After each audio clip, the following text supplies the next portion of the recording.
রাসূলুল্লাহ মতার প্রান্তরে যুদ্ধ করার জন্য আল্লাহ নবীজি, বিশ্ব নবীজি মুহাম্মদুর রাসূলুল্লাহ সাল্লাল্লাহু আলাইহি ওয়াসাল্লাম 1,00,000 রোমান সৈন্যের বিরুদ্ধে 3,000 মুসলমান যুদ্ধ করবে।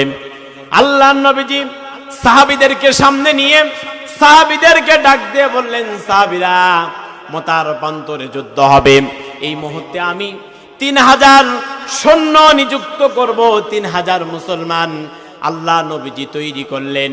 আর 3,000 মুসলমানের মধ্যে, সৈন্যের মধ্যে আল্লাহ নবীজি 3 জন সেনাপতি নিযুক্ত করলেন। আল্লাহ নবীজি সর্বপ্রথম সেনাপতি নিযুক্ত করতে গিয়ে সর্বপ্রথম 1 নম্বরে নাম বললেন বিশ্ব নবীজির পালক পুত্র হযরতে যায়েদ বিন হারেসা। জোরে বলি সুবহানাল্লাহ। আল্লাহ নবীজি সাহাবীদের মধ্যে ডাক দিলেন, আমার পালক পুত্র যায়েদ বিন হারেসা আছো কিনা?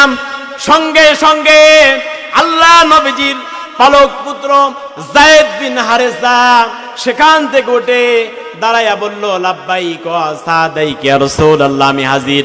আল্লাহ নবীজি বললেন, মতার প্রান্তরে জিহাদ হবে। 2 নম্বরে আমি যার সেনাপতির নাম ঘোষণা করব তিনি হচ্ছেন আর কেউ নয়, আমার চাচাতো ভাই জাফর বিন আবি তালিব। ওরে জাফর, তুমি আসো কিনা? সঙ্গে সঙ্গে সাহাবীদের মধ্যে বসে থাকার মধ্যে হযরত জাফর বিন আবি তালিব সঙ্গে সঙ্গে দাঁড়ালেন, বললেন, লাব্বাইক ওয়া সাদাইক। ওই মতার প্রান্তরে রোমান সম্রাটের বিরুদ্ধে, রোমান সৈন্যের বিরুদ্ধে, কাফেরদের বিরুদ্ধে যুদ্ধ করার জন্য আমি প্রস্তুত। জোরে বলি সুবহানাল্লাহ। আল্লাহ নবীজি, বিশ্ব নবীজি সাহাবীদের মধ্যে 3 নম্বরে যার নাম ঘোষণা করলেন, আল্লাহ নবীজি ডাক দিলেন, আমার সাহাবীরা, মতার প্রান্তরে সেনাপতির দায়িত্ব যিনি 3 নম্বরে পালন করবেন তিনি হচ্ছেন আমার সাহাবী আব্দুল্লাহ বিন রাওয়াহা। জোরে বলি সুবহানাল্লাহ। সঙ্গে সঙ্গে আব্দুল্লাহ বিন রাওয়াহা রাদিয়াল্লাহু তাআলা উঠে খাড়া হলেন, দাঁড়ালেন আর বললেন, লাব্বাইক ওয়া সাদাইক ইয়া রাসূলুল্লাহ, ইয়া হাবিবাল্লাহ, আমরা হাজির। আল্লাহ নবীজি 3 জন সাহাবীকে বললেন, ও আমার সাহাবীরা, তোমরা বাড়িতে চলে যাও। বাড়িতে যাওয়ার পরে তোমাদের মা বাবা, বিবি বাল বাচ্চার থেকে বিদায় নিয়ে চলে আসো।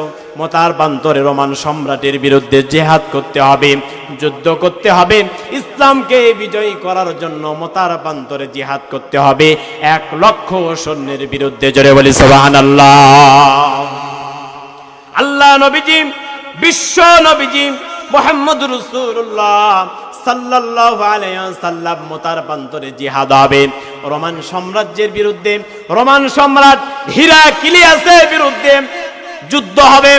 আল্লাহ নবীজি যখন সাহাবীদেরকে ঘোষণা দিয়ে দিলেন, হযরতে যায়েদ বিন হারেসা রাদিয়াল্লাহু তাআলা আনহু দাঁড়ায়া বললেন, ইয়া রাসূলুল্লাহ, হাবিবাল্লাহ, আপনি আমার আব্বা, আমি আপনার পালক পুত্র।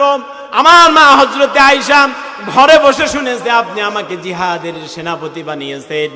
সুতরাং আমার মা আয়েশা ঘরে বসে শুনেছে, আমার তো আর বাড়িতে যাওয়ার দরকার নাই। জোরে বলি সুবহানাল্লাহ।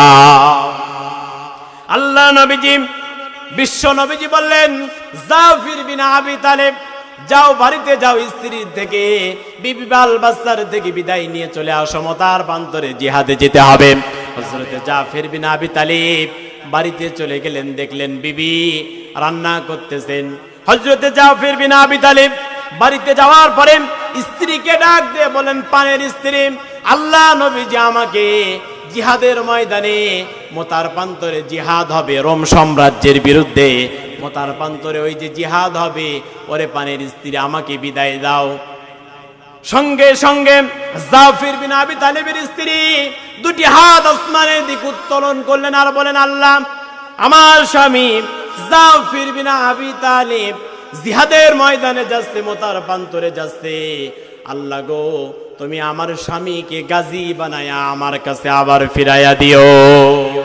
হযরতে জাফর তরবারির উল্টা বিদ্যা স্ত্রীর হাতের উপরে আঘাত করলেন আর বললেন, আমার স্ত্রীরে উল্টা দোয়া করো না, তোমার আল্লাহর দরবারে উল্টা দোয়া কবুল হবে না। যুদ্ধের ময়দানে যাব, মতার প্রান্তরে যাব। কোন যুদ্ধের ময়দানে যেতে 3 জন সেনাপতি লাগে না, কিন্তু মতার প্রান্তরে আল্লাহ নবীজি তিনজন সেনাপতির কথা বলেছে, ওগো আমার পানের স্ত্রী, আমার আগেও একজন আছে, আমার পরেও একজন আছে, ওগো আমার পানের স্ত্রী, নির্ঘাত ওই মোতার প্রান্তরে শহীদ হয়ে যাব, জনমের মতো তোমার সঙ্গে দেখা করতে আসলাম, ওগো আমার স্ত্রী, সুতরাং আমাকে বিদায় দিয়ে দাও। হযরতে জাফর বিন আবি তালিব স্ত্রীর থেকে বিদায় নিলেন, সন্তানদের থেকে বিদায় নিয়া হযরতে জাফর বিন আবি তালিব ঘোড়ার লাগামটা এমন জোরে টান দিলেন, পিছনে থেকে স্ত্রী কাটা কবুতরের মতো ছটফট করতেছিলেন, সন্তানগুলা হাউমাউ করে কান্না করে আব্বা আব্বা করে ডাকতেছিল। হযরতে জাফর এক মুহূর্তের জন্য স্ত্রীর দিকে ঘুরে তাকায় নাই। সুবহানাল্লাহ। কেননা হযরতে জাফর জানেন আল্লাহ পাক অর্ডার করেছেন, ওয়াজাহাদু বিআমওয়ালিহিম ওয়া আনফুসিহিম ফি সাবিলিল্লাহ উলাইকা হুমুস সাদিকুন। হযরত জাফর বিন আবি তালিব স্ত্রীর আল্লাহ পাক অর্ডার করেছেন, আমার ঈমান যদি আল্লাহর পক্ষ থেকে কবুলিয়াত হতে হয়, ওরে আমার স্ত্রী অবশ্যই রাসূলুল্লাহ জিহাদের ঘোষণা দিয়েছে, ওই জিহাদে আমাকে উপস্থিত হতে হবে। জোরে বলি সুবহানাল্লাহ। হযরতে জাফর বিন আবি তালিব স্ত্রীর থেকে কথাবার্তা শেষ করে হযরতে জাফর বিন আবি তালিব বিশ্ব নবীজির সামনে হাজির হয়ে গেলেন। এইবার আব্দুল্লাহ বিন রাওয়াহা রাদিয়াল্লাহু তাআলা আনহু বাড়িতে চলে গেলেন। হযরতে আব্দুল্লাহ বিন রাওয়াহা রাদিয়াল্লাহু তাআলা আনহু বাড়িতে যাওয়ার পরে দেখেন স্ত্রী ঘরের মধ্যে কোরআন তেলাওয়াত করতেছে। আব্দুল্লাহ বিন রাওয়াহা রাদিয়াল্লাহু তাআলা আনহুর ওই দিন ছিল বাসর সজ্জার রাত, ফুল সজ্জার রাত, নতুন বিবাহ করেছে। হযরতে আব্দুল্লাহ বিন রাওয়াহা রাদিয়াল্লাহু তাআলা আনহু ঘরের পাশে গেলেন, দেখলেন পানের স্ত্রী, ঘরের মধ্য থেকে কোরআনের তেলাওয়াত শোনা যায়। হযরতে আব্দুল্লাহ বিন রাওয়াহা ঘরের পাশে গিয়ে বললেন, পানের স্ত্রী, আমি তোমার স্বামী আব্দুল্লাহ বিন রাওয়াহা এসেছি। ওগো আমার স্ত্রী, তুমি তো ঘরের ভিতর, আমি ঘরের বাইরে, তোমার কাছে আমি বলতে চাই, আল্লাহ নবীজি মুতার প্রান্তরে যুদ্ধ হবে, রোমান সম্রাটের বিরুদ্ধে, রোমানদের বিরুদ্ধে মুতার প্রান্তরে যুদ্ধ হবে, জিহাদ হবে। আল্লাহ নবীজি আমাকে সেনাপতির দায়িত্ব দিয়েছে, সুতরাং ওগো আমার পানের স্ত্রী, তোমার থেকে বিদায় নিতে এসেছি, আমাকে বিদায় দাও। এবার স্ত্রী ডাক দিয়ে বলেন, আব্দুল্লাহ বিন রাওয়াহা আমার স্বামী, নতুন বিবাহ করেছেন, আপনার চেহারাটা পর্যন্ত আমি দেখি নাই, আমি মদিনার এক সুন্দরী নারী, আপনার সঙ্গে কোনো কথা হলো না, প্রেম হলো না, ভালোবাসা বিনিময় হলো না। ওগো আমার পানের স্ত্রী, একটাবার শুধুমাত্র আপনি আমার ঘরের মধ্যে আসবেন, আমি আপনাকে কোনো প্রেম নিবেদন করব না, আপনি মুতার প্রান্তরে চলে যাবেন। জোরে বলি সুবহানাল্লাহ। হযরত আব্দুল্লাহ বিন রাওয়াহা বলেন, পানের স্ত্রী, আমি যদি ঘরের মধ্যে যাই আর তুমি যদি আমাকে প্রেম নিবেদন করো, আল্লাহর রাসূল যে জিহাদের ডাক দিয়েছে, ওই যুদ্ধের ময়দান থেকে আমি আব্দুল্লাহ বিন রাওয়াহা ফিরে থাকি, আল্লাহ তো আমার ঈমানকে কবুল করবে না। আল্লাহু আকবার। সুতরাং ওগো আমার পানের স্ত্রী, আমাকে বিদায় দাও। স্ত্রী আবার ডাক দিয়ে বলে, পানের স্বামী, একটাবার আমি আপনাকে দেখতে চাই, আপনার চেহারা আমি দেখতে চাই। ওগো আমার স্বামী, আপনার চেহারাটা একটাবার শুধু আপনি আমাকে দেখান। হযরতে আব্দুল্লাহ বিন রাওয়াহা বলেন, না স্ত্রী। স্ত্রী বলে, পানের স্বামী, একটাবার আপনার চেহারা দেখতে চাই, আল্লাহর জান্নাতের মধ্যে যেন আমি আপনাকে চিনে নিতে পারি। আপনি আমার পানের স্বামী, আপনার সঙ্গে আমার প্রেম হয় নাই, ভালোবাসা হয় নাই। জোরে বলি সুবহানাল্লাহ। আব্দুল্লাহ বিন রাওয়াহা বলেন, ওগো আমার পানের স্ত্রী, এই রাধা যদি তোমার হয় আর তুমি যদি ধৈর্য ধারণ করে থাকতে পারো, ওই আল্লাহ পাক যার জন্য আমি জীবন দিতে যাচ্ছি, ওগো আমার পানের স্ত্রী, যেই রাসূলুল্লাহর জন্য আমি জীবনটা দিতে যাচ্ছি, রক্ত ঝরাতে যাচ্ছি, ওগো আমার পানের স্ত্রী, যদি ধৈর্য ধারণ করে থাকতে পারো, ওই আল্লাহ আমাকে আর তোমাকে জান্নাতের মধ্যে দেখা করায় দেবে। জোরে বলি সুবহানাল্লাহ। আল্লাহ নবীজি তিনজন সেনাপতি নিযুক্ত করলেন, মুতার প্রান্তরে চলে গেল, লড়াই হচ্ছে। এই লড়াইয়ের মধ্যে বিশ্ব নবীজির পালক পুত্র হযরতে যায়েদ বিন হারেসা হযরতে যায়েদ বিন হারেসা মতার প্রান্তরে রোমানদের বিরুদ্ধে হযরতে যায়েদ তরবারি দিয়ে যুদ্ধ করতেছেন, হাতে ডাল নিয়ে যুদ্ধ করতে করতে রোম সম্রাটের বিরুদ্ধে, রোমানদের বিরুদ্ধে জিহাদ করতে করতে, যুদ্ধ করতে করতে অনেকগুলা কাফেরকে দুনিয়া থেকে বিদায় দিয়ে দিল। জোরে বলি আল্লাহু আকবার। হযরতে যায়েদ বিন হারেসা যখন যুদ্ধ করতেছিলেন, হঠাৎ করে একজন কাফের এসে হযরতে যায়েদ বিন হারেসার হাতের উপরে একটা আঘাত করলো। সঙ্গে সঙ্গে যায়েদ বিন হারেসার হাতটা পড়ে গেল, আর একটা হাতের উপরে আঘাত করলো, দুইটা হাত পড়ে গেল। হযরতে যায়েদকে দূর থেকে তীর মারলেন, তীর যখন মেরে দিলেন, সঙ্গে সঙ্গে হযরতে যায়েদ জমিনের উপরে পড়ে গেল। জোরে বলে আল্লাহু আকবার। এইবার হযরতে জাফর বিন আবি তালেব জিহাদ করতেছিলেন, যুদ্ধ করতেছিলেন, যুদ্ধ করতে করতে হযরতে জাফর বিন আবি তালেব কাফেরদের বিরুদ্ধে যখন যুদ্ধ করতেছিলেন, যুদ্ধ করতে করতে কাফেরদেরকে জাহান্নামে পাঠায় দিলেন হত্যা করে। এইবার একজন মানুষ এসে হযরতে জাফরের চারটা হাত পা চারিদিকে চলে গেল, হযরতে জাফরের গলার উপরে আঘাত করলেন। সঙ্গে সঙ্গে হযরতে জাফর বিন আবি তালেবের গলাটা, ধরটা আলাদা হয়ে গেল, দেহে থেকে ধরটা আলাদা হয়ে গেল।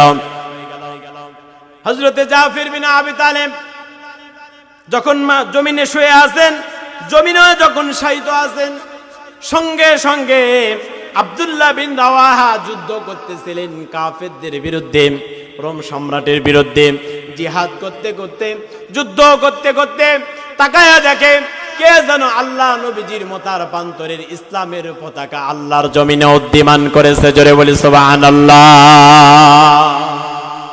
হযরত আব্দুল্লাহ বিন রাওয়াহা বলেন, আমি আব্দুল্লাহ বিন রাওয়াহা আর আমার সঙ্গে বিশ্ব নবীজির একজন জলিলুল কদর সাহাবী আবু উবাইদাকে সঙ্গে নিলাম, দুইজনে যে দেখলাম আমরা যাওয়ার আগেই কে যেন মতার প্রান্তরে কালেমার পতাকা পতপত করে উড়াচ্ছে। জোরে বলি সুবহানাল্লাহ।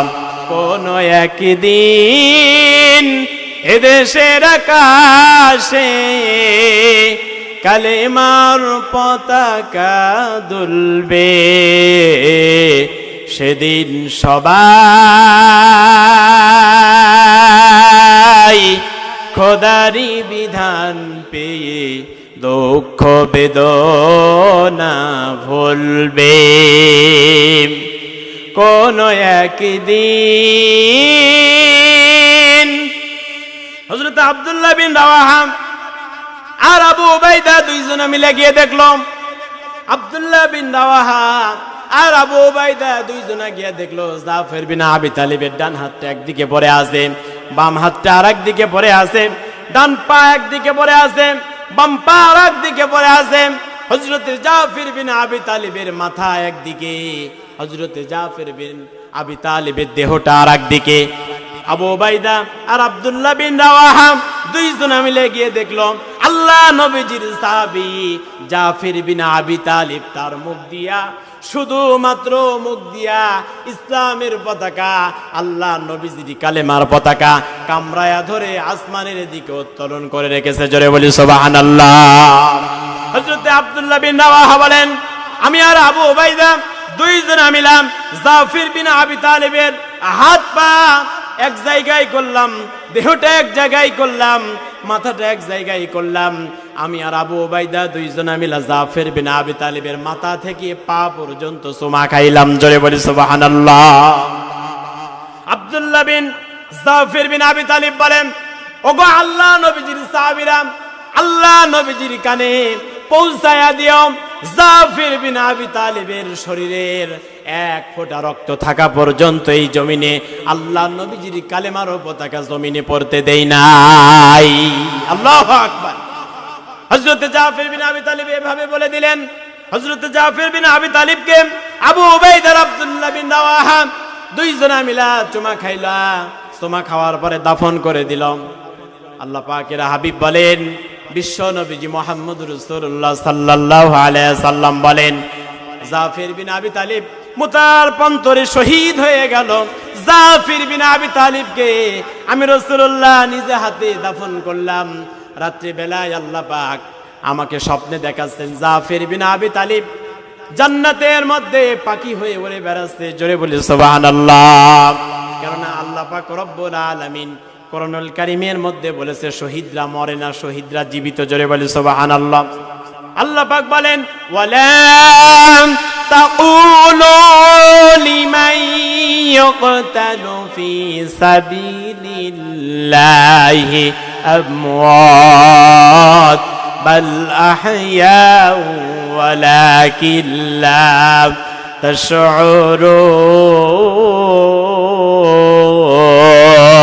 তাশউরুন। আল্লাহ পাক রব্বুল আলামিন বলেন পৃথিবীর মানুষেরা ওয়ালা তাকুলু লিমান ইয়ুকতালু, যারা আল্লাহর রাস্তায় জীবন দেয়, যারা আল্লাহর রাস্তায় শহীদ হয়ে যায়, তোমরা কখনো তাদেরকে মৃত বলো না, তারা তো জীবিত, তোমরা বোঝো না। জোরে বলি সুবহানাল্লাহ। আর যারা শহীদ হয়ে যায় জমিন থেকে, তারা তো আমি আল্লাহর পক্ষ থেকে খাবার পাই। আল্লাহর নবীজি বলেন সাহাবীরা শোনো, আমি যখন জাফর বিন আবি তালিবকে কবরের মধ্যে রাখলাম, রাত্রে বেলায় যখন বিছানায় ঘুমাতে গেলাম, আল্লাহ নবীজি বলেন জাফর বিন আবি তালিবকে আল্লাহ পাক আমাকে স্বপ্নে দেখালো। আমি নবীজি জাফর বিন আবি তালিবকে প্রশ্ন করলাম, জাফর বিন আবি তালিব, আল্লাহ তোমার সঙ্গে কি ব্যবহার করেছেন, তোমার সঙ্গে কি ব্যবহার করেছেন ওরে জাফর বিন আবি তালিব? হযরতে জাফর বলেন ওগো আল্লাহ নবীজি, আল্লাহ পাক রব্বুল আলামিন জান্নাতের মধ্যে আমার সঙ্গে ব্যবহার করেছে, বলেছে জাফর রে তোর শাহাদতে আমি আল্লাহ পাক খুশি হয়েছি। এই জান্নাতের মধ্যে যত নিয়ামত আছে জাফর বিন আবি তালিব তুমি সমস্ত নিয়ামতগুলো ভক্ষণ করতে থাকো। হযরতে জাফর বিন আবি তালিব বলেন আল্লাহ নবীজি, আল্লাহ পাক আমাকে প্রশ্ন করলেন জাফর রে তোর শাহাদতে আমি খুশি হয়েছি, তুই কি চাস? জাফর বলেন আল্লাহ নবীজি, আল্লাহ পাক যখন আমাকে এই প্রশ্ন করলো, সঙ্গে সঙ্গে আল্লাহকে ডাক দিয়ে বললাম ওগো আমার আল্লাহ, যেই জীবনটা তুমি দিয়েছিলা এই জীবনটা তোমার জন্য, ইসলামের জন্য, তোমার রাসূলের জন্য, কোরআনের জন্য আমার জীবনটা উৎসর্গ করেছি, মতারবান্তরে শহীদ হয়েছি। ওগো আল্লাহ তোমার কাছে আমি জাফর কিছুই চাই না, তবে তোমার কাছে আমার একটাই চাওয়া, এই জীবনটা যদি তুমি আমাকে আবার দাও, আমি আবার জমিনে যেতে চাই, পৃথিবীতে যেতে চাই, আবার যদি যেতে পারি এই জীবনটা আবারও তোমার জন্য আমি দিয়ে আসতে পারবো। জোরে বলি সুবহানাল্লাহ। তুমি আমাকে যতবার জীবন দিবে আমি যাবো, ততবার তোমার জন্য শহীদ হয়ে যাব জমিনে। হযরতে জাফর এই কথা বলেছে, সাহাবীরা শুনে খুশি হয়ে গেল। আল্লাহ পাক রব্বুল আলামিন শহীদদেরকে এমন মর্যাদা দিয়েছেন, শহীদদেরকে এত ভালোবেসেছেন। আল্লাহ পাক রব্বুল আলামিন শহীদদের মর্যাদা পৃথিবীতে এত দিয়েছেন, কিয়ামতের ময়দানে শহীদেরা যখন উঠবে, রক্ত মাখা জামা কাপড় নিয়ে, একটা হাত নাই, একটা পা নাই, শরীর থেকে একটা কান নাই, শরীরের ভিতরে তীর ঢোকানো, আল্লাহ পাক শহীদদেরকে ডাক দিয়ে বলবেন ও পৃথিবীর শহীদেরা, আল্লাহ পাক তো সব জানে।